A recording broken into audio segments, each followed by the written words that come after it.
this is fake news. This isn't real. Of Yeah. course, it's not real. He came out. It's not about what you thought he came out about. I am in talks with one of them right now. I'm waiting for him or her to get back to me, and I don't want to say it because I don't want to spill any beans. Yeah. So when Toys R Us closed and Walmart and Target got the monopoly on toys, they didn't really give a shit. You're losing money versus buying off of a Big Bad or a Nerdzoic. Hard pivot. Hard pivot. Depression.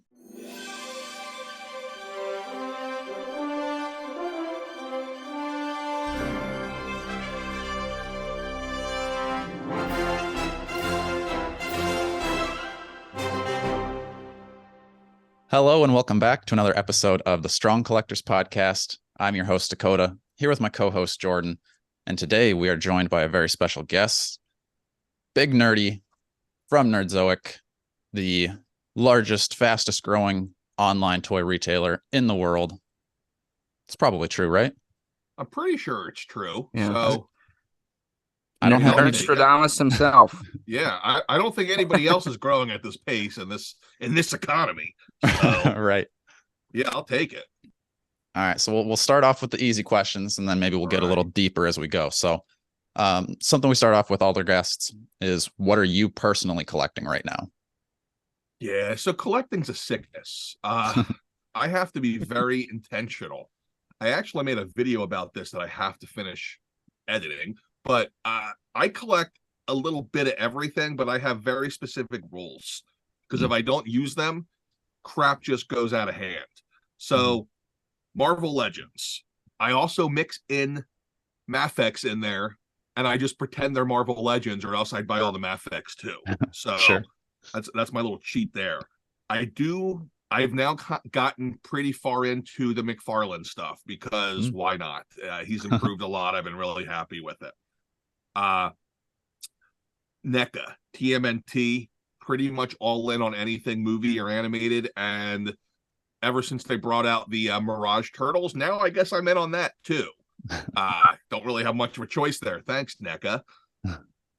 Four Horsemen, really, I had the pile of Cosmic Legions that I was going to be like, all right, I missed out on Mythic. I was too late. I'm going to do Cosmic. I got them, and I'm just like, I'm not feeling these as much as the Mythic, so screw it. I'm just going to wait for everything to get re-released or pay out my nose and do Mythic anyway. Nice. Yeah. Mezco. I have fallen head over heels for some Mezco. As long as it's not a spandexed character, I think Mezco looks the best. If you give me like Wolverine or Superman, they look like they're wearing pajamas, so I can't use them. Sure. But when I get like the Punisher or Ghost Rider, love it. Trying to think now. Oh, how did I forget number one? Because I'm like, the thing that my channel almost never talks about, but is probably one of my favorite toys to collect, is wrestling toys, because I am an old school wrestling geek. So that's the one thing where every time I see something, I'm just like, all right, get in the cart. Yeah. Okay, so that's an extensive amount of collecting. It keeps growing. Where, like, are you in your collection room now, and does having a store kind of eat into your space to display? Oh yeah, it completely destroyed it. It is absolutely a wreck. So before the store, actually before the channel, I was a mint in box Star Wars collector. 2018 is when I started opening up my wrestling stuff, because I'm like, well, look at these awesome rings. I want to play with them. I mean, just display them. So I started opening that, and then I got into Marvel Legends. My first one was the 80th anniversary Thor. And for whatever reason, I was enamored with the fact that they had the whole script into Mjolnir. I'm like, oh, that's so cool. Look at the details, man. And so I'm like, all right, cool. I'm an opener now. Then I can't get into Star Wars on opening. I can't open it. So when we got the store, all of my mitten box collection went into storage. All of my loose collection is either behind me or in that yellow box right there waiting for me to set up displays, because I can't decide if I want to leave. I just got new cameras. I just got a new mic. I'm redoing a bunch of stuff. I can't decide if I want to leave that backdrop or if I want to go run to IKEA 2 hours away and get the wraparound corner one. Mm. But basically, what I do is my new plan is I keep everything on display loose. I don't buy anything that's mint in box unless it's something that's like uber special. And that would really just be like if there's like the Skywalker Strikes. I'm like, okay, I gotta have that. I'm gonna want it in the box. Done. Uh, but for the most part, I don't bother keeping that stuff out or even buying it. And then once I get to the point where it's like, well, that shelf's full, then it becomes a rotation game. Uh, I went to Uline, which sells like boxes, retailer supplies, and I bought really nice plastic acid-free bags that I can stick each figure in. So as time goes, they're going into the bag, and they're going to wait in that bag until I decide for their turn in the rotation to be on the shelf, or until I win the lottery and can put everything out in my brand new house. Right. Or our other thought was, as we continue to grow, once we have a physical space, it'd be really cool to set up nothing but dioramas everywhere to display my collection, just as like a cool thing. So that's the long-winded answer of how I handle this mess. Oh yeah, Street Fighter. Now that we have the Jada toys, I can't say no to that either. God, they're killing me. That's been tempting me too. Even though I've played Street Fighter like when I was like super young and Same. just the first, and then the articulation alone is like, yeah, that I might need to get my hands on one of those. It's really cool. My only disappointment was when I opened Ryu, and I'm like, why the hell is he orange? This guy looks like he's got jaundice. Right. I've heard that complaint before. I think actually from you, but yeah. There you go. Yeah, I've heard the Fei Long is like top notch. It is incredible. Yeah, and it's funny because my son was born with jaundice, and he had to come home with one of those. I called it the light bright blanket. It was literally a blanket you plug into the wall and it glows green. Wow. And like you do that for like a week and the jaundice goes away. But like whenever I look at Ryu, I'm like, I remember the blanket. You need a blanket, buddy. That's funny. Blanket not included. Yeah. Right. Sold separately. I'm gonna have to put a picture up of my son in that blanket now and just be like, Jada Toys, you're gonna need to include this on your next re-release of Ryu. That'd be funny.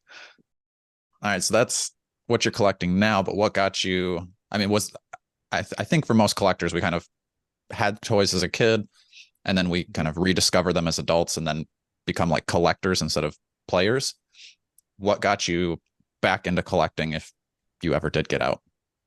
Yeah, so I guess if you start at the beginning, that actually is not me, ironically. That's everybody but me. So I, of course, loved toys as a kid, but when I hit high school, I was a nerd. Like, I was just kind of looking for my way. I didn't really know what I wanted to do with myself. And then I went into my buddy's basement, and that sounds really creepy out of context. But when I went down there, he had it set up, and he had like all the Power of the Force 2 stuff in the box lined up. It looked like Toys R Us down there. And then he had the Spawn stuff. He had everything you can imagine. And I was just like, oh, this is the way.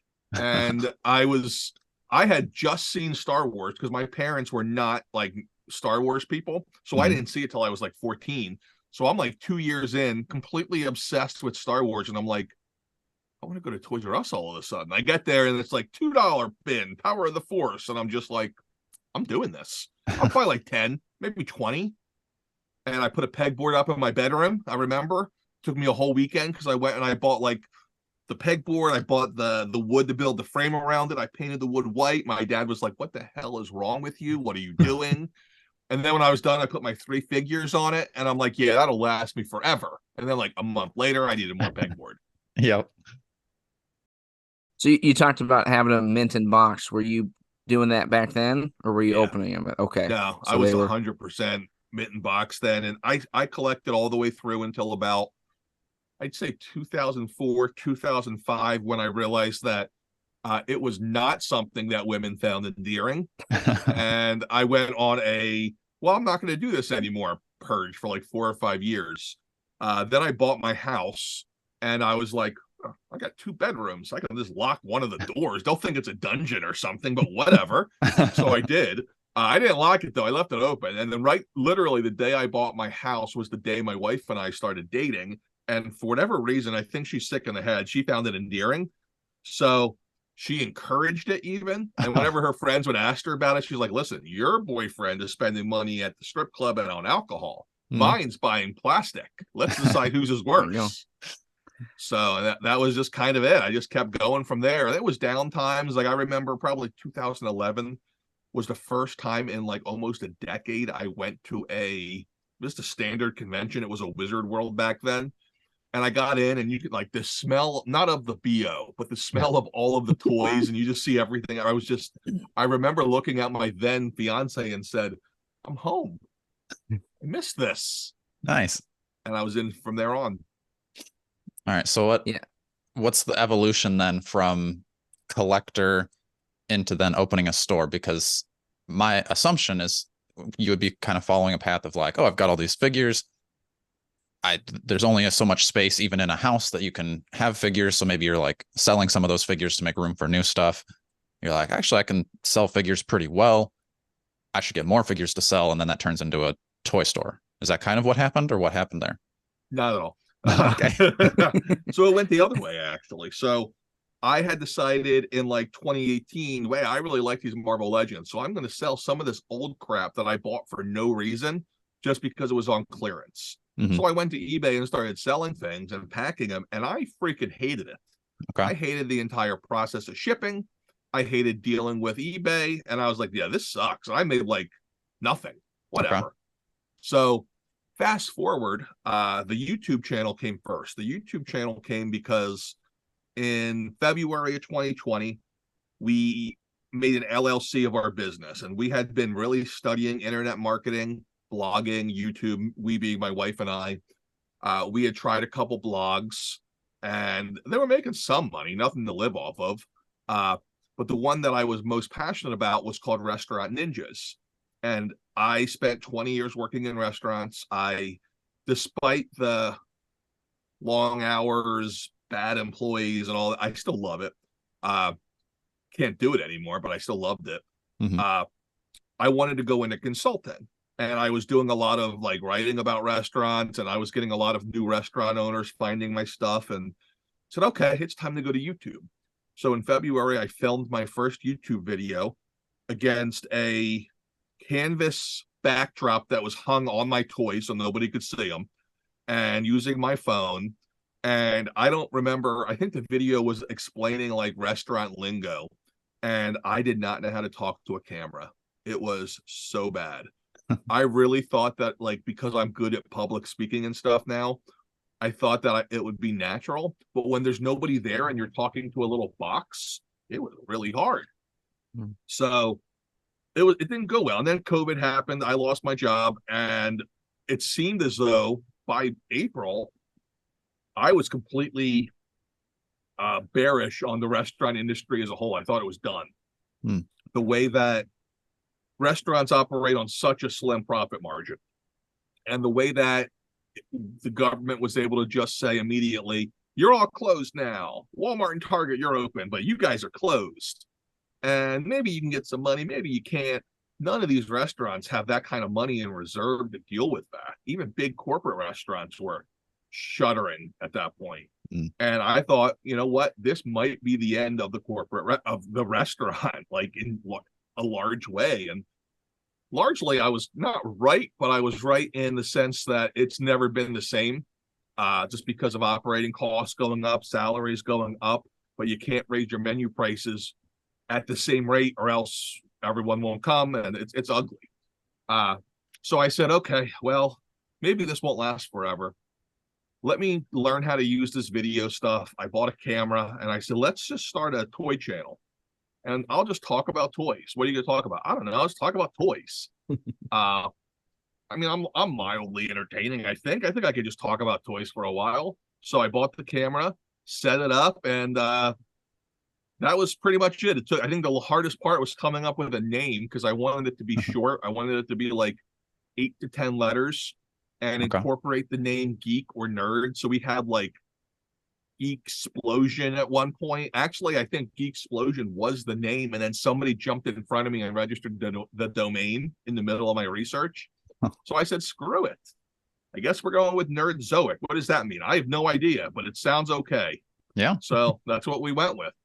A lot of people think there's some kind of like deep meaning, like with the Zoic, it's the dinosaur age, and I'm older. I'm an older nerd. Nope, just like the name, but it does kind of work out well. Did that for a while, and it got traction really quickly. I was very lucky to hit YouTube at a time when the entire world was watching YouTube. And I also had a couple video ideas that really did well and resonated. So right place, right time, lucky. By the end of the year, I'm like, this is great. I got 10,000 subscribers.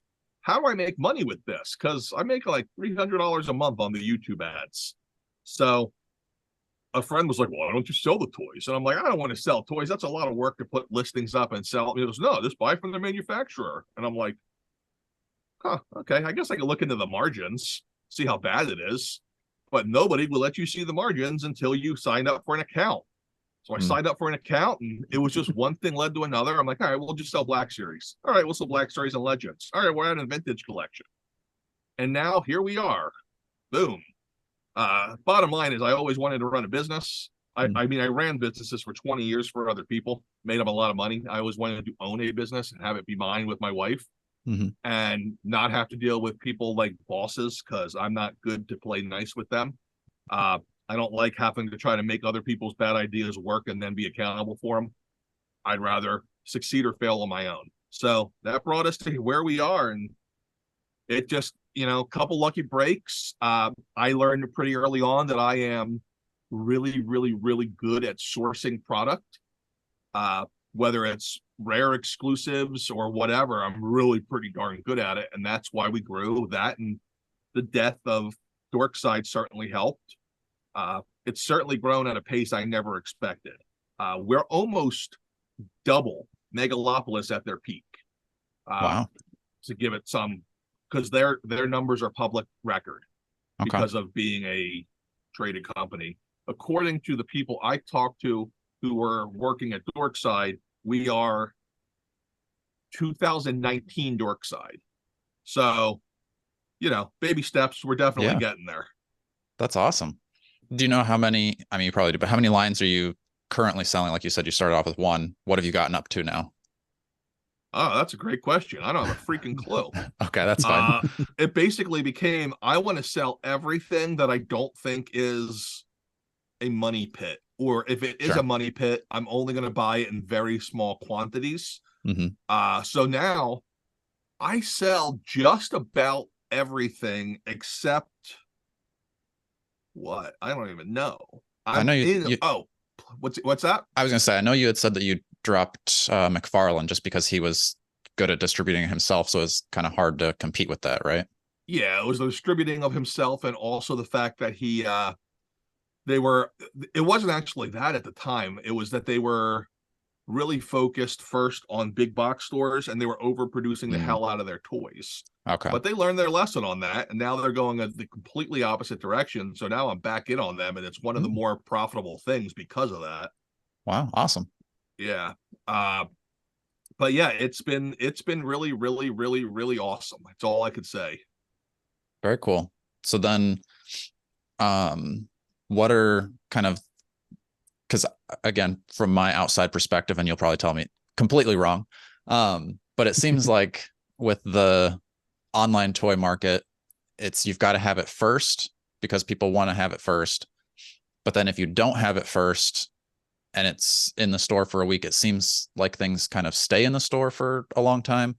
And then it becomes like a race to who can sell it the cheapest.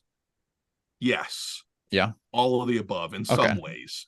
What I've found is it kind of, and I was talking to the guy who owns Big Bad Toy Store about this at Toy Fair, because he had said, hey, did you do like 20 years in this business or something? Because I've seen your videos and you actually know what you're talking about. And I said, honestly, no, but it turns out that the same exact lessons that apply to food management apply to toy inventory. Essentially, treat everything like it's got a shelf life.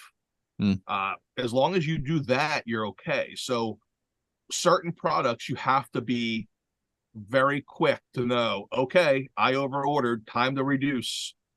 Hasbro, got to do it. You Okay. have to do it. And then you have to have a plan to get rid of stuff that you oversell. Now, sometimes you end up in situations where you underbuy because Hasbro has been all over the place in how much they produce. So a great example is this newest round of GI Joes. Nobody can keep them in stock longer than a couple days. I don't think they made that many.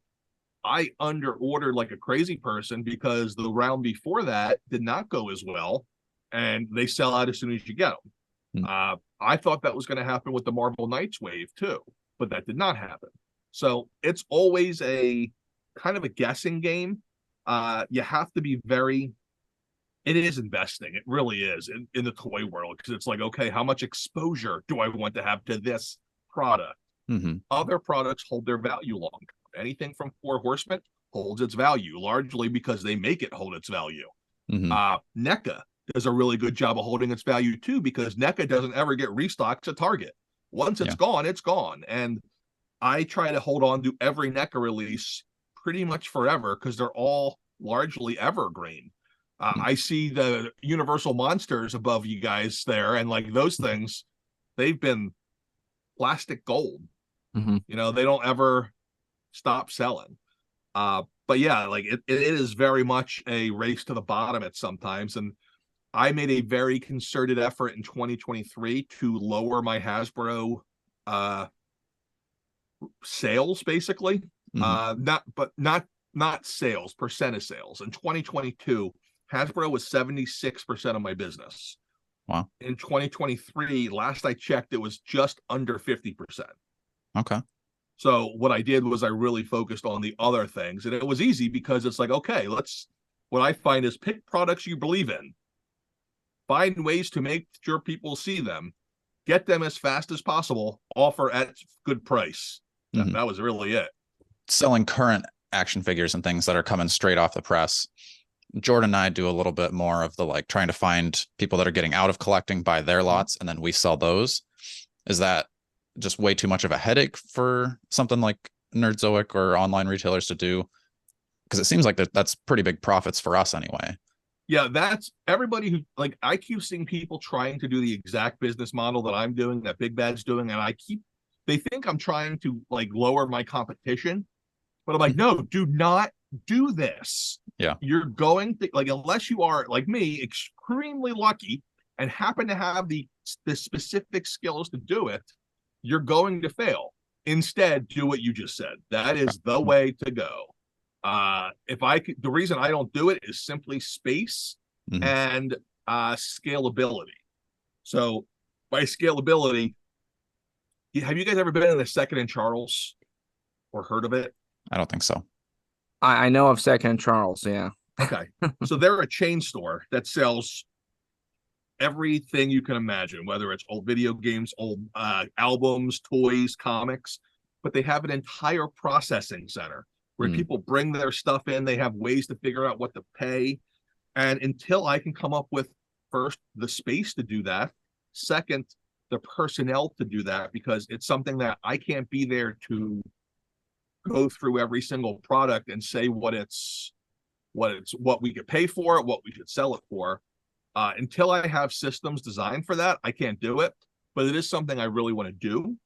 The other piece of it is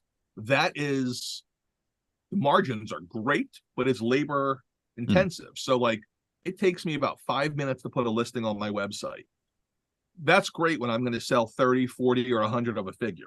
Sure. But if I'm going to sell one of them, it becomes a problem. Yeah. Unless you get to the point where you're 10 or 15 years old and you already had this stuff when it's new. So the listing's already there. And that's what I'm finding now. Like I've been buying some stuff when I see it pop up, like people are, yeah, I need to get rid of my strong guy wave. I'm done with this. And I'm like, oh, I already got the listing done. Yeah, sure. I'll buy it. Okay. That's cool. So with Hasbro, I know you've kind of said you're adjusting your, like how much you're buying from them. And I guess we're kind of just Marvel Legends specifically, but it seems like with the Marvel Knights wave, them doing kind of keeping it out of retailers of Target and Walmart And I've seen things of people speculating that that's probably going to be the case with more waves in the future. Does that help out online retailers like Nerdzoic for making it, because usually Target's going to have things go on clearance, but if it doesn't ever get to Target, maybe there's less chance and it's more an online type of thing. I don't even really look at Target and Walmart as that much of competition. They don't scare me all that much. Okay. It's the other online retailers, and really the big devil that I look at is Hasbro Pulse, because they manipulate their own market. Sure. And they're evil. It's as simple as that. But yeah, I think it helps. And there are, like, I would say a third of all waves next year are what they call Famazon, where it's Amazon and Fan Channel. Okay. But what we're going to see is we're going to see a lot less things hit clearance. We're going to see things, because I'm seeing it already at the distributor level. Like, I do the same game. When I get, like, I'll give you a great example, like the Puff Adder wave. When that came out, I got mine, I sold mine, and it's like, do I restock? Hell no. I'll wait till I can get them on closeout. Sure. But now I know closeouts, they've gotten really, like, on our end, they've gotten really bad. Like, we're not getting nearly as many. It's much harder to get the great deals I was getting last year because they've all lowered their print runs. They've started to clear out their warehouses. I think that the big dump of Ross and Ollie's that we saw up 2 months ago, I think that's the last one of those we're going to see this cycle of toy collecting until the economy, like probably 4 or 5 years from now. So what we're going to see is all the people who are out there now saying, oh, this looks amazing, I'll get it at Ollie's. In a year, they're going to be online saying, is anyone selling this for a fair price? All the scalpers bought it. Yeah. They're going to be like that clown putting on the makeup in that meme. Yeah. Right. Man, I gotta say, I love that you use that quote, because I saw you do that in one of your videos too. The year from now, we always make those jokes about anyone have for a reasonable price. We just think that's the funniest phrasing. So mad. I have to be careful with it, because, like, the word scalper might as well be politics at this point, because people get so triggered by it. Yeah. But people use that word wrong all the time. They think anyone who buys something and resells it is a scalper. At that point, everybody is a scalper. Oh, you went to Giant grocery store? Oh, what a bunch of scalpers. They buy from the manufacturer and then sell it at a markup. Right. Like, come on, let's use some common sense here. Yeah, I think that's what's cool. And we've done a little bit of that. You go pretty in detail with, like, what to hold, what to sell, all that kind of stuff.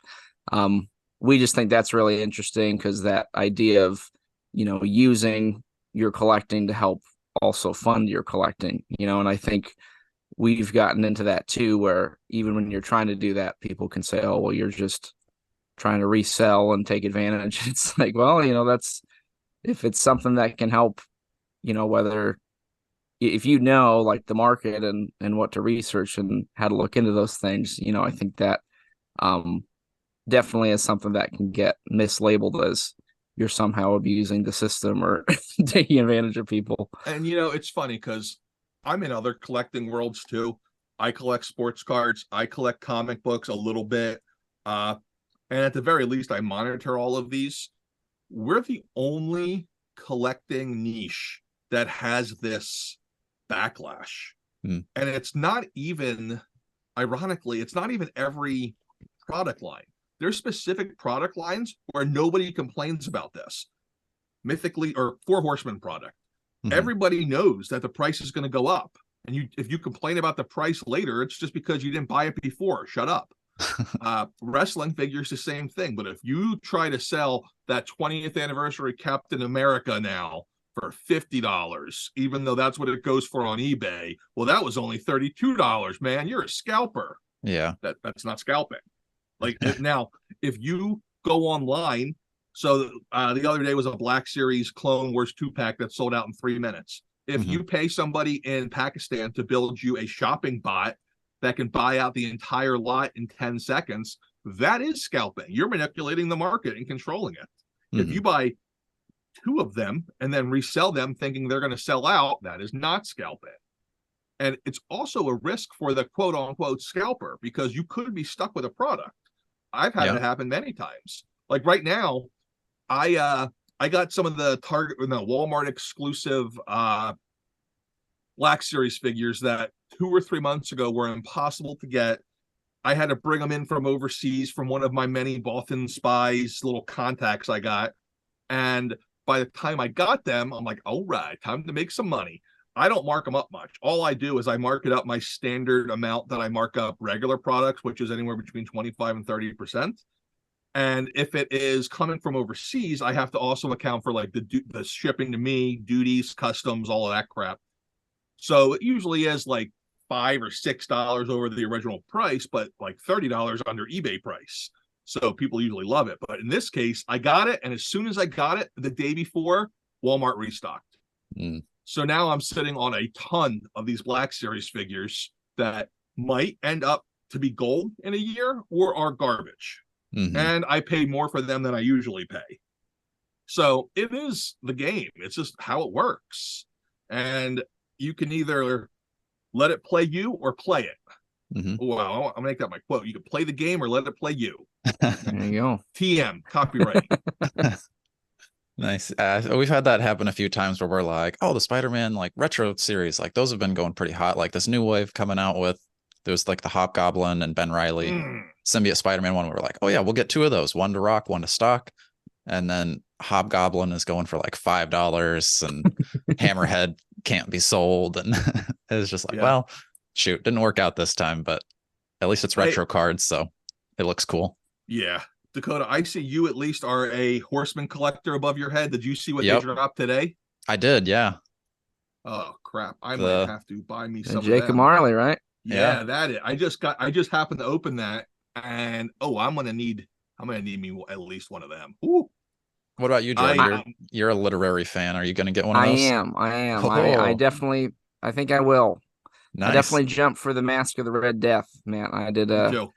I studied English in my undergrad, so I didn't want to make any money. So that's why I'm doing the toy podcast here. At least you know. But yeah, those ones are always cool. I'm curious to see how those chains work and all that. So I mean, you get a lot of stuff in there. So that one I'm gonna have to wait until later tonight because I've been buying the all-ins on the Obscuras to get the mugs. Nice. Because I'm tired of using my Panera Bread mug. So now I got my Father Christmas mug. I missed out on the original Headless Horseman. Now I have like about 80 of them. Nice. So all is well. Cool. Yeah, I think this mug is the coolest mug they've done. It is. I use my Father Christmas mug all the time. So this is good. I didn't buy the Monkey King though. At all. For whatever reason, he didn't speak to me. I didn't feel it. It's understandable. I don't know. Like all the other ones have been very seasonal. Yeah. Krampus, Father Christmas. This one, I'm just like, whatever. I don't need the monkey. Red Death was just, I like him. He's got a clock. I don't have a clock in my collection. That literally was one of the reasons I bought it. I'm like, I need a clock. Yeah. I actually passed on the Red Death, and I'm gonna pass on this one too. I've got to save up for the big pre-order. Got to get the Sons of the Noble Bear. Yeah. Well, you do realize that if you bought one to rock and one to stock, you'd be in good shape on these. Depending on how fast they sell out. That is true. I've done one all-in for Mythic Legions just because I was like, I don't need, like, I want most of these, but there's 2 of them I could like sell off, don't need them. And then it's, pays for another 1 or 2 of your figures. So yeah, I mean, that's the way to go. I mean, I tell everybody, if you've got the money to set it for 2 years in the Mythic Legions, do it and buy it directly from them. If you are like, not that good at it, at the money, you need more money. Just wait, buy it from us. You'll be good. Yeah. We'll get it. Now, when I looked at that Rising Suns wave, I need like 10 bears. I don't know that I have to have anything else, but I need a lot of bears. Yeah. Yeah, I don't know what I'm going to do with them. I'm going to set them up like the 3 bears or something. Oh, there you go. Yeah, we're going to have fun, me and those bears. We're getting ever closer. Every time I see the horseman, I'm like, hey, guys, how's my war elephant coming? Oh. Yeah, I'm like, I go in there, I'm like the guy from the SNL skit with more cowbell. I'm just like, hey, guys, war elephant. War elephant. I really like those old Gothtropolis. I think that was where they had those elephants and stuff. Oh, did they have elephant? Oh, that's right. They had those. I forgot about Not those. like big, like, but No, they're like they just had the anthropomorphic. face. Yeah. Yeah, those guys are nuts. Those guys are just nuts in terms of how talented they are. Yeah. Like, I wish I had found them a long time ago. yeah, it's funny though, because like I think when we talk about bubbles and business, I think there's a toy making bubble right now. Yeah. Everybody and their mother is jumping into this toy. I'm going to make a toy line business Yeah. because I think it's because of the success of the Four Horsemen and to a slightly lesser extent, Valiverse. Yeah. And I'm just like, guys, each of them came with like probably combined 100 years of toy business experience. Right. You know, the Four Horsemen came in with a genius idea of we're going to build a line that's community based, pop and swap customs, and we're going to really dig into that end of the community. Valiverse came in with we're just going to buy the international GI Joe and we're going to hire Sergeant Slaughter, and it worked. Yeah. Everybody else, like I've seen great figures. I see some Animal Warriors behind you; they're beautiful. I've seen some great ones like that. I've also seen some that are really bad. Yeah. Where they're like, hey, do you want to carry this? And I'm just like, sure. Because I don't want to be the guy who doesn't support the independent guy. Yeah. But it's just like, plastic shelf. Yeah. This is going to be here forever. So what do you think are some of the like new up and comers, like whether it's Animal Warriors of the Kingdom, Legendary, Savage Crucible, Plunderlings? Are there any of those that you're like, actually, I might put some stock in this one because it might take off? It's ironic. So let's see. I just started carrying Animal Warriors because the margins weren't there. And as a rule, I won't buy anything that isn't a licensed product that is also bad margins. Okay. Because there's no reason for me not to get a cut if you're not paying a royalty cut. Savage Crucible and Legendary, I both pulled out of because of not because of the figures, but because it didn't make business sense to me. Sure. Savage Crucible so the Four Horsemen are one of the few companies that charge wholesale or retailers up front for their product. So we have to pay half of our bill when it goes into production and the other half when it hits the water. That is a lot of money to extend out there when you're not getting money back from it, because nobody really, like, I don't pre-order that many Four Horsemen items, but when they come in stock, they sell out immediately. Sure. It's a very weird phenomenon. So basically you're just out that money for a year or two. So a lot of these independent guys are like, hey, we're going to do that model too. Except instead of 50%, we want 60% up front. And I could do that if I felt 110% positive and I felt like the market wasn't going to get flooded, but I don't know these guys. Right. Savage Crucible gave us really nice margins and really nice pricing, but then they put it up on their website for $10 less than we were allowed to sell it. Yeah. So I'm like, well, why the hell would I care? Like, basically, I'm going to give you money to fund the toy line. Yeah. I'm not going to be able to sell a single figure until you sell out. So I'm not doing it. Yeah, that makes sense. Legendary was a case where they just kind of annoyed me in the sense that I'm good friends with the guy who's a consultant on the line and who's managing it. And he said, hey, this Kickstarter's launching. I think you're going to love it. I want you to get in on this. Probably get an exclusive. And I'm like, okay, cool. I can get on the ground floor or something. I had them on, did an episode with the guys right when it launched, got a nice bump from my episode on their Kickstarter. Then like 4 weeks later, I get an email from Big Bad that they're on pre-order there. And I'm like, guys, what about me? You didn't send me anything. Now I'm a week behind Big Bad. Yeah. I can't sell this now. Right.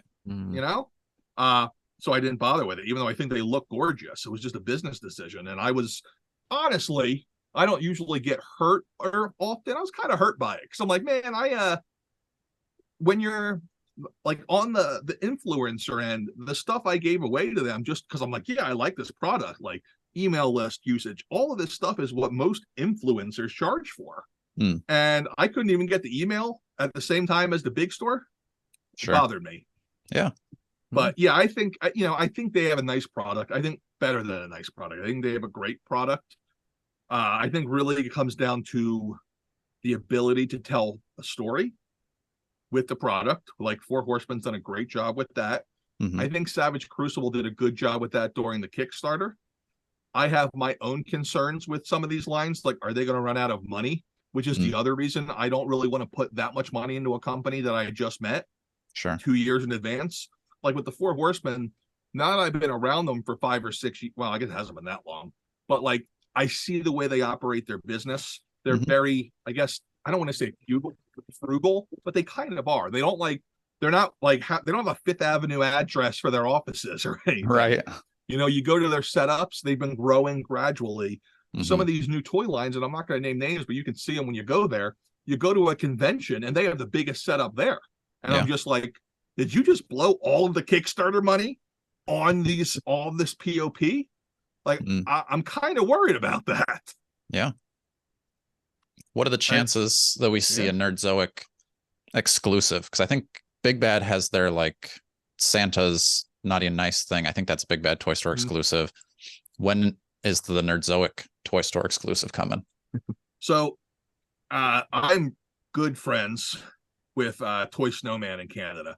He called me when he first started YouTube the week before I started the store to see if I'd do like an exclusive YouTuber for him. And I was like, sorry, bro, I just started the store. And it ended up, now we talk literally 2 to 3 hours a day. We're on the phone with each other because we really help each other a lot on just advice. Like I help him with the YouTube stuff. He helps me with the store stuff. He's much more ability to talk to and find people. I'm much better at the operations and systems and computer end. So, but anyway, long story short is him and I talk regularly about like, we need a shared exclusive toy line that we can like, it's like our hedge if with all these companies doing direct from, but costs a lot of money. And honestly, if we did it, we've talked about like, what would we do? Well, we don't have an imagination. So we couldn't like, we could never compete with the Horsemen. We could never compete with Legendary as far as character design goes. So it's like, okay, do we go like the Shartimus Prime route and try to make background stuff? Or do we go like, I'm very interested in the accessory route, like just making dioramas and accessories. Or do we go the licensed route and try to get some whatever licenses are left somewhere? And we've even talked about like doing generic stuff. Like, wouldn't it be cool to do like an armed forces line where you can make soldiers or just like police officers, firefighters from different eras?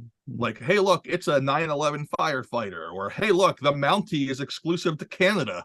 We've talked about that as a possibility. But in the end, I think that it's important to do what you know.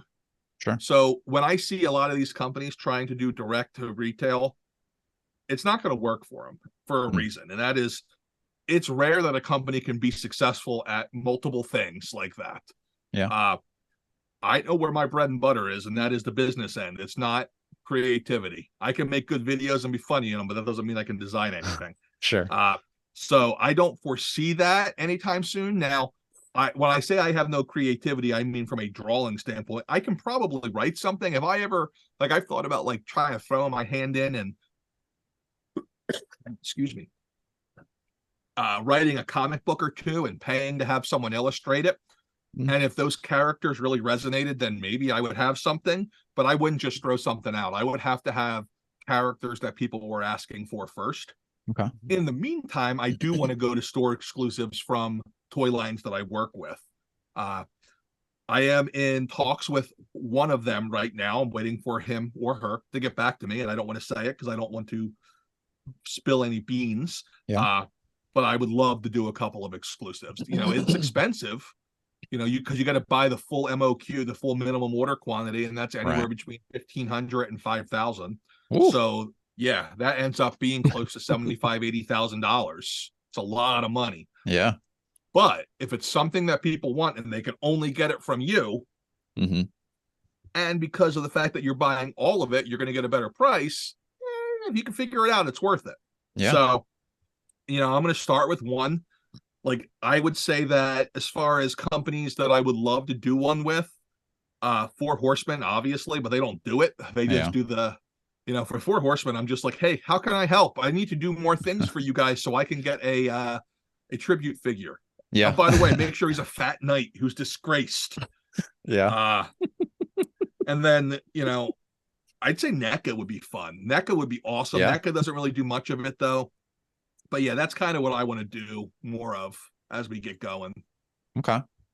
Very cool. Yeah, I would like to.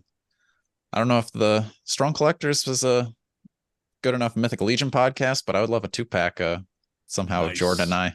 Oh, that'd be great. Nice. Someday. Yeah, those the dream. those are I love the idea. I love how they do the tribute things. It's great. I Mhm. feel like Dorklair's probably next in line Yeah. as far as people who support the line needing their now that they got Walter the Mad done. Yep. Now he's next, I think, but we'll see. I agree. Yeah, and it seems like whether you're like an actual tribute figure or like they kind of throw your name into a bio or things like that, it's like they're definitely there for their fans, and it's like a part of the toy. So that's super cool. Yeah. I almost just said, were you guys at Legion's Con, even though I met you there? Yeah. You could tell it's early for me. But yeah, like that was absolutely an insane show. Mhm. Like not insane. Like there was a lot of people there, but just the feeling of it. It was not like a let's come buy stuff show. Yeah. Right. It was just a let's all hang out show. Mm-hmm. Yeah, and I think you've said, and we've said, it's like if we had to choose like a New York Comic Con or San Diego Comic Con or PowerCon or Legion's Con, I would lean much more towards PowerCon and Legion's Con, just because like it feels like the people you're there talking to are so much more passionate versus the the Hasbro team is cool, but they're marketers. It's not really their product, where it's like, if I walk up to this table, this customizer painted everything on it. So he's passionate and knows the line and loves it. And it's just so much more fun. Oh, I agree. I agree 100%. And I'll tell you what, like I heard PowerCon's taking a year off, 2024. So unfortunately, it won't be happening in 2024. But when Nerdzoic Con happens in 2025, hopefully we join those ranks, because that is our next big venture. Awesome. I want to hold I don't know if it's going to be a yearly show. I don't know. Where are you guys located at? I'm in Wisconsin. Holy crap, you travel far. Yeah. I'm in Des Moines, Iowa. Good Lord. For some reason, I figured you guys were in the Northeast. No, it was a long drive. I bet it was. So Pittsburgh has a show, Steel City Con, that it's smaller, but they get like every celebrity you can imagine. And I don't know if I want to go the route of doing like celebrities versus, I think what I'd rather do is just do toy personalities. Sure. And set it up like celebrities. Like, okay, cool. We got Pixel Dan, we got Shardamus. I got the guy who designed the packaging on He-Man, and really get into that. If you've ever been to a Star Wars major convention, they'll have like breakaway rooms where they're building like the world's largest cantina diorama. Oh, like, cool. I think that's super cool. I think doing workshops for toy photography and stuff would be fun. I think there's so much you can do. That's what I really want to get into. It's just like, I don't know if doing once a year is worth it. I'll probably do one in 2025, see how it goes. But I know that the key is you got to get the 4 Horsemen to be there. So yeah, that's the key. It seems like they're willing to go to those kind of shows too, especially if it's close by. If you were in California, you'd maybe struggle some more, but no, we're basically neighbors for them, so it's an easy drive. It's just like, can they fit it on their calendar? So you have to like be like, okay, I got a location. I got it tentatively locked in. 4 Horsemen, you good? Okay, we're locked in. Yeah. Because when they're not there, like local conventions here, you could tell if the Horsemen are there just when you pull in the parking lot. If there's a line out the door to start the day, the Horsemen are there. Sure. If there's not, they're not there. It's as simple as that. Yeah. People drive. And it's interesting to me from a financial standpoint, because people are like, I'm saving $15 on each of these figures. So I'm like, okay, you bought 10, you saved $150. You spend 60 on tickets, 60 on gas, 60 on food. I don't think this adds up. Yeah. I've thought that same thing, where I'm like, oh, I don't know if I want to pre-order this or if I should just like wait for it. And I was like, I'm not, it's going to cost me so much money to go get it in person. Don't ruin the illusion for us. I know. Well, that's like, I'll really ruin it. Like, this is a video I have to do at some point, but toy hunting. If you break down the financials on that, unless you're toy hunting clearance only, you're losing money versus buying off of a Big Bad or a Nerdzoic.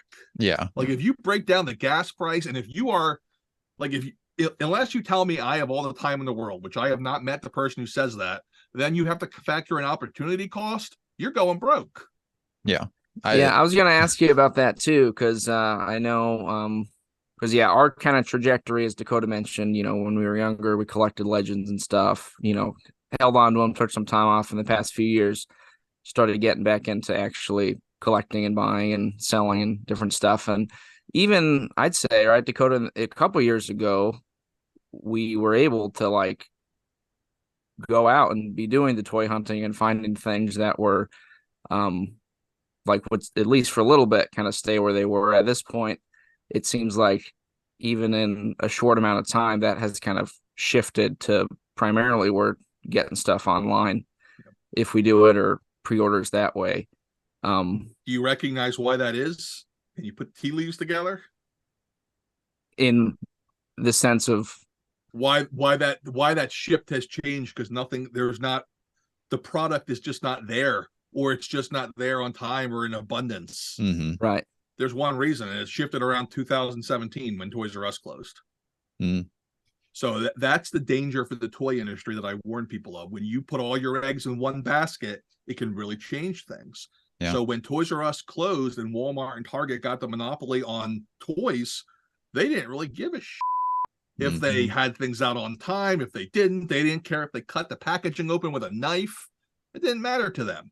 Mm-hmm. And all of a sudden they could go to Hasbro and say, hey, that price you pay for the shelf, it just went up. Because you pay for market for end caps and stuff, from what I understand. Mm-hmm. So that is, again, from what I've been told, that was the concept of Hasbro Pulse. Hasbro and Mattel took such a massive hit when Toys R Us closed that they did not want to have to be beholden to a retailer again. So they set these things up as like a back channel, but then they were like, we're going to keep doing this. So it started off for a good reason, but it's also a cautionary tale. If the big, I call us boutique retailers, the ones who carry all the lines, if we weren't around, what do you think would happen to places like McFarlane.com and Hasbro Pulse if they had a full monopoly on their product? They could do whatever the hell they wanted. Competition is good. Competition just from themselves is bad. So I always tell everybody, I get that you might want to buy from Hasbro Pulse because it's convenient, but don't unless it's an exclusive. And I'm not saying you have to buy it from me. Buy it from Big Bad. Buy it from EE. I prefer you didn't buy it from Amazon, because they're not that much better than Pulse. But like I like Hasbro. I love their product. They do some business practices that I don't like, plastic-free packaging. But the way that Pulse is handled, I just don't love it. And they're not forthcoming with it at all. They basically say screw you to all the companies like Big Bad Toy Store and Entertainment Earth that have propped them up for 20 years on the collector market. So yeah, I don't think it's a good thing at all. We almost always recommend people buy from anywhere other than Hasbro, just because I pay for Pulse Premium just for the exclusives. Not the exclusives. What are they? What the hell? Why can't I think of it? HasLabs? Yeah. Right. Just for the HasLabs, it's worth it. Sure. And then whenever there's an exclusive, it is nice to get the free shipping. But like I wouldn't buy any, and like there was a time where they promised they would never have things first. They don't do that anymore. And now they magically have things earlier than most people. Now, luckily, I just switched to a much better Hasbro distributor that nobody knows about, and I want to keep it that way. Yeah. Sorry, guys. I don't want to help you with your business. You got me. Okay. I want to be number one for you. But they've been really good in the sense that, like, when they give me a street date, it actually is pretty close to accurate. So, like, I'll get something and it'll be like I just got I think I have a couple more cases of the January 1st stuff to still get here. January 1st would be the new Spider-Man wave. The No Way Home wave. Like I got all that stuff. I got all the assortments. I haven't gotten any of the solids yet. But like, that's what I can tell when it comes in stock on Hasbro Pulse, because people will start sending the cancellation notices. Sure. And I'm just like, guys, it's going to be a couple of days. Yeah. Mm-hmm. Have some patience. Yeah. And I think that are, the big benefit of the big bads and the me's are the fact that we have the boutique. You can get everything in one place. Mm-hmm. You can get this concept that is foreign to some places called customer service. Right. And Big Bad has Pile of Loot, which is, as I told Joel, the owner, the greatest freaking invention in the history of toy collecting. Yeah. I'm hoping to have the Nerd Stash. It should be in beta by the end of the year at the very latest. And it's going to be very similar. But yeah, that's great. I also kind of want to go to a more Prime / Pulse like model as well, where instead of doing like free shipping all around, because to be honest, I don't know that I could handle that without having the manufacturer pricing. That's almost impossible to do unless you're subsidizing it with other things like Amazon. So instead, what I think I'm going to do is okay, you pay your yearly or monthly fee of $5 or $10, whatever it is, but every month you get a box. Whatever is on pre-order that comes in for you, you don't have to think about it. You don't have to go look and see what's in stock in your cart. But on the 16th of the month, or like everyone gets assigned a day, that's the day you get your stuff. Whatever we got for you, it's on the way.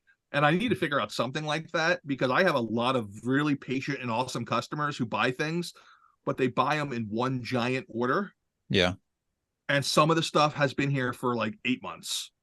Because they'll buy in stock stuff with stuff that drops for pre-order in May with a January street date. And that's like, guys, I don't want to have to hold it that long, but for you, I love you. I don't care. I'll do it anyway. Sure. And the way I have our system set up, like to give you like a little bit of behind the scenes, right now we have 1,498 items on pre-order, or orders on pre-order, not items. So like, in order to sort through the items, I have automation set up so that it will tell me this stuff is now shippable because the stock is here and allocated to that person. So if somebody orders like 30 items and one of them is not in stock, that whole order is going to go into the back order pile until everything's here, unless they contact me. And if someone contacts me, I'm like, yeah, man, I'll send everything else. No worries. But I don't even know. So yeah, it's a crazy world. All right. Hard pivot. Depression.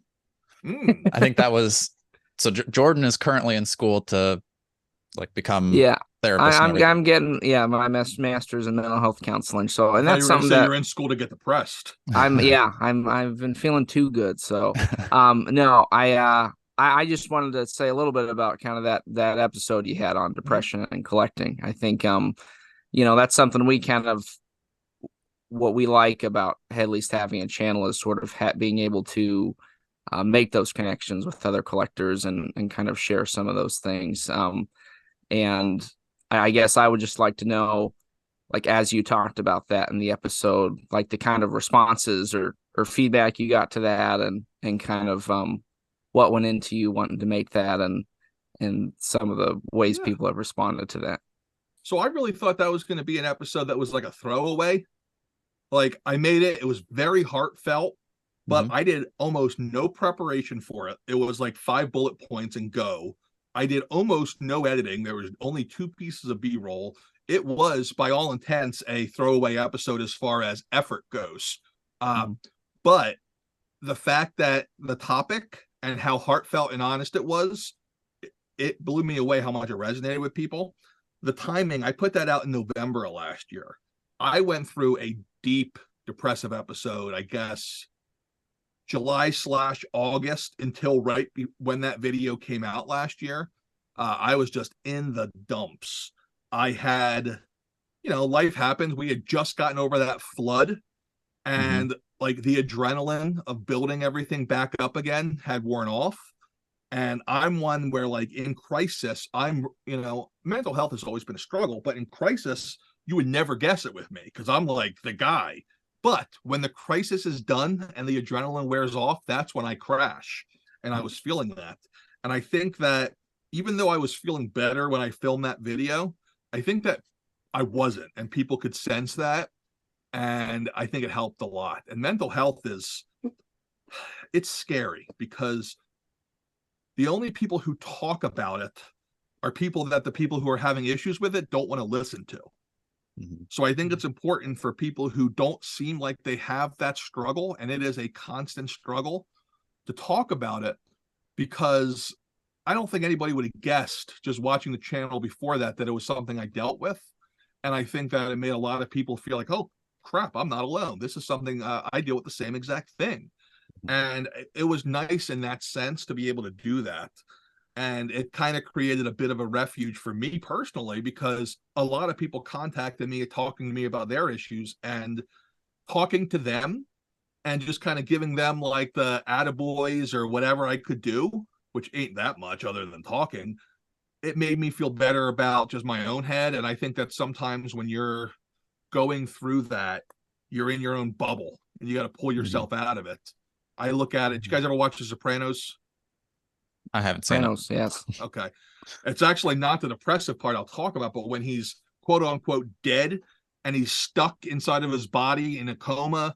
And that's how I feel like depression is. Like you're just stuck in there, and like you can hear the light in the trees calling to you to get out of it. But you could also see Steve Buscemi saying, hey, everyone's waiting for you. Let's go. And you got to make that decision. And yeah, it's hard to do sometimes.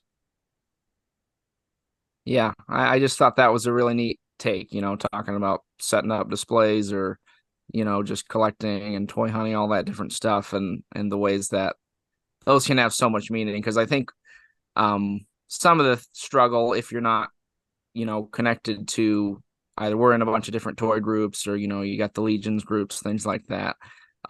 It can feel, in a way, I think sometimes even the toy collecting kind of isolating, right? Because we've had people, you talked earlier about having the toy room not being too attractive to the ladies, right? And we've kind of, our wives are supportive of collecting, but we've had people comment before, things of like, I like collecting, but my family thinks it's weird, or, my friends, they're like, why do you play with toys and that kind of stuff? And I think kind of what we kind of try to get at is sort of the big community there is behind that, and wanting to be able to make those connections. Because I think even within the hobby itself, you can maybe feel some of that isolation too. But I thought that was really cool to kind of speak to that.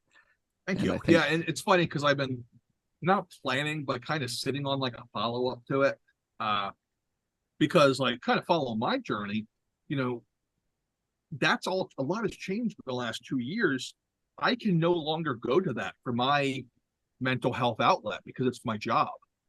Now that I'm full-time doing this, playing with the toys, setting up displays, going out and looking at stuff, that now brings me more stress, because I'm like, crap, I have orders to ship, or crap, I really need to fix this thing on the website. So I have to find ways out of that. So it is definitely hard, but like I kind of want to do a follow-up and talk about like, hey, listen, what you just said, you can also get stuck in a bubble. Let's go outside. Let's go for a run or something. And that's the last thing anybody who sees me is thinking. But, it's been that kind of hand in hand with depression. Weight's always been an issue for me too. When I started this channel, I was 280 pounds. 2 years before that, I was 450 pounds. I got weight loss surgery done, lost almost 200 pounds. When COVID hit, though, I was actually really panicked at first about COVID because we didn't know what was going on. So I like bought $1,000 worth of groceries thinking that we were going into like World War Z. And then like 4 days later, I was like, where is all the food? And my wife's like, you ate it. Like, and that was COVID for me. So now it's like, okay, got to figure out a way to go back to how I was post-surgery. Went and saw the doctor, and he's like, yeah, we cut out more of your stomach. He's Italian, so I do his and he's like, now we charge you $40,000 because we already take the first half. And I'm like, it's a lot Dr. of money. Mario. Yeah, that's exactly what he sounds like. Like the first time I went to him, he goes, we're going to probably need two surgeries. You're very fat, okay? But when we're done, these ladies, the nutrition, they tell you have to eat your vegetables, your chicken. I tell you this, you go to the bar, you have a half beer, you have a chicken wing, you full. I'm like, oh, that sounds pretty good to me. This doctor's speaking my language. But I have to get that second surgery done for that to happen. Right. Yeah.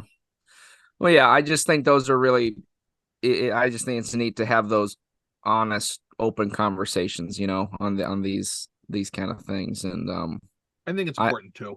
yeah, and I think that's what seems very appealing about your channel. I think is just kind of the openness, that those are the channels we're usually attracted to, where it's just kind of more just you feel like it's a real person talking and sharing different things that are going on, and just like, yeah, this is what I think and this is what I'm going through. And I think that resonates with a lot of people to be able to hear that kind of stuff.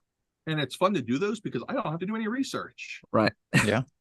Some of these videos I do, there's 7 or 8 hours of research involved. Like I had to hire a research assistant because I got to have someone fact check me to make sure I'm not making things up. Like I swear I read that somewhere.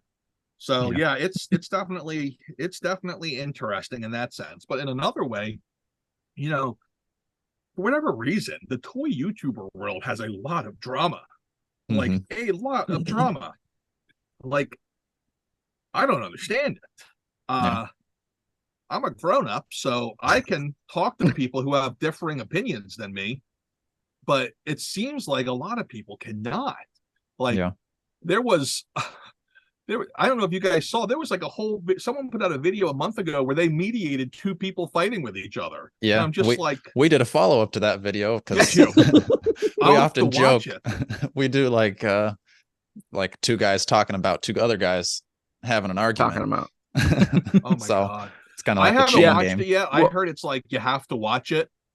Yeah. Well, really? We kind Watch of what we video talked instead. about with that.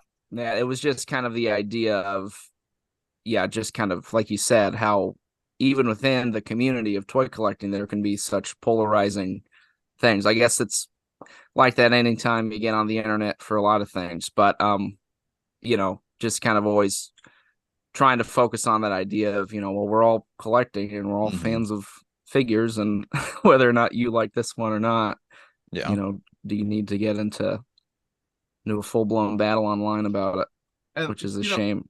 Here's the thing.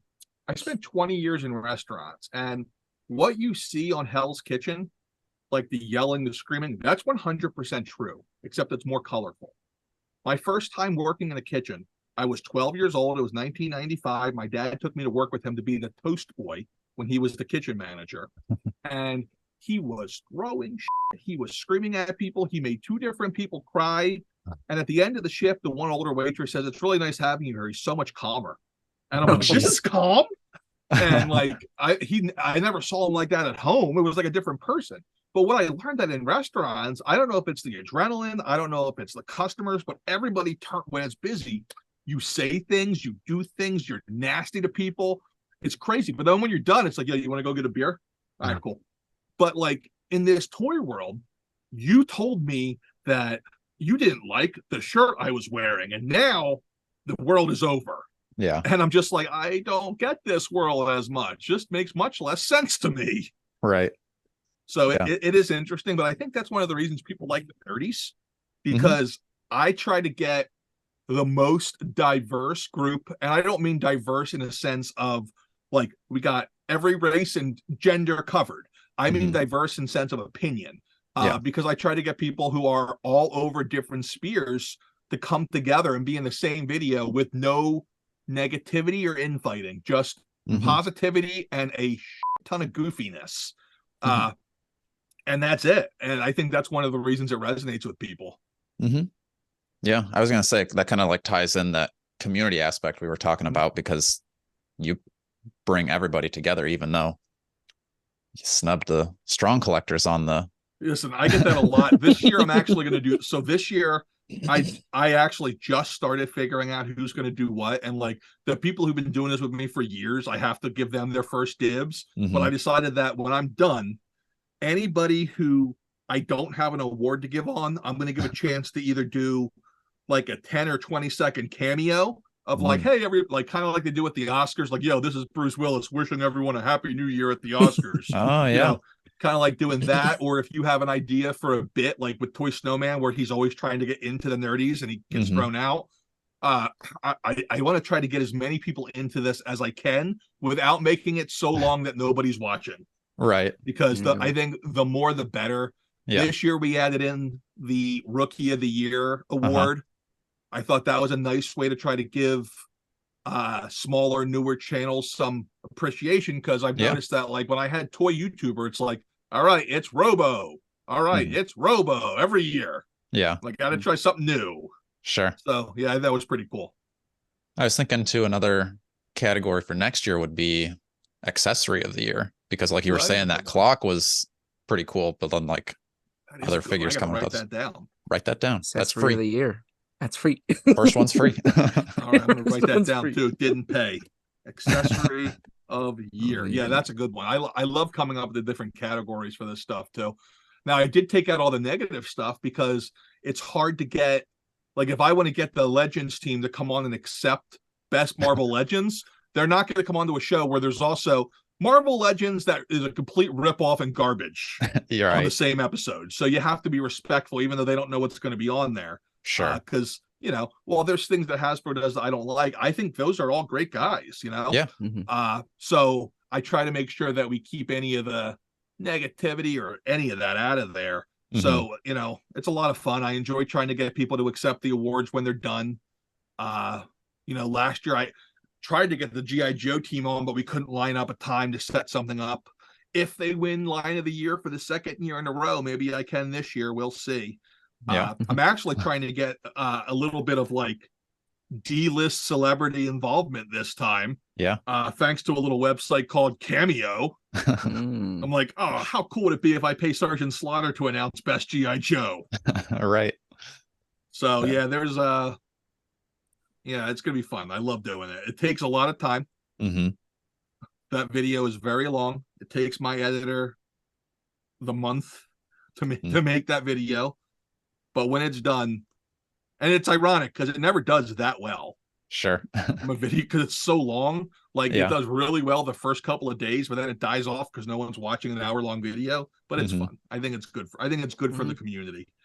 But yeah, I mean, I think that really ties into the mental health craziness and all of that. For sure. When do you expect to have that up by? That's a great question. And when is voting closed for that? Voting closes tomorrow night. Tomorrow's Sunday, right? Yeah. Yes. I haven't told anybody this officially yet, but I'll probably be sending out an email tonight that says, oh, by the way, I collected your emails for a reason. We're giving out a gift card at random. Or maybe two. We'll see. I was going to give out a Headless Horseman, but then I was like, what if somebody already has that? True. I'll just give them the money to buy one. Yeah. So where are we at? Let me check votes. We're at a little over 1,700. Okay. Would like to get some more in there, but I love looking at this and just seeing it. I like watching the change of like, oh, wow, this has been overtaken. Because I get like the little pie graphs on Google Forms. Nice. Actually looking now, no big changes in the last couple of days. Oh, yeah. Oh, looks like McFarlane might have a battle on its hands. Eight votes apart between number 1 and number 2. Wow. Oh. Yeah, it's pretty fun. Now, I don't know if there's going to be any sort of shenanigans with the polls. There could be late night ballot dumps. I don't know. We'll see. I almost made that joke last year, and I'm like, someone's going to be offended. Yeah. Right? From one of the sides, they're going to be offended. Right. Yeah. Just actually, I like this figure better. It wins. Yeah. Well, I actually thought about like paying, like, I'm like, maybe I should get one Trump impersonator and one Biden impersonator.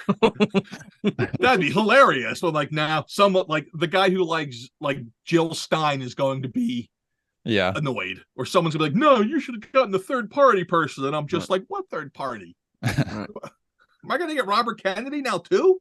Yeah. Sure, why not? That's fun. I have to check his Cameo account. I don't think he has one. I've been looking at everybody's cameos. Unfortunately, it's very interesting. It's like, okay, some of the ones that make sense, nobody's going to know their face. Like if I get Ahmed Best, who played Jar Jar Binks, nobody's going to know who the hell it is. Right. But if I get Kevin from The Office, who has nothing to do with toys, right, they're going to know who he is. That's very true. So I also got to be like, anytime there's like a toy collector who I know is open about it and a celebrity, I always try to reach out to them as well. Never get a response. Like the guy from Kim's Convenience who plays Carson Teva in The Mandalorian. the Asian guy. I reach out to him Yeah. each year, but I don't get any response. I end up unread.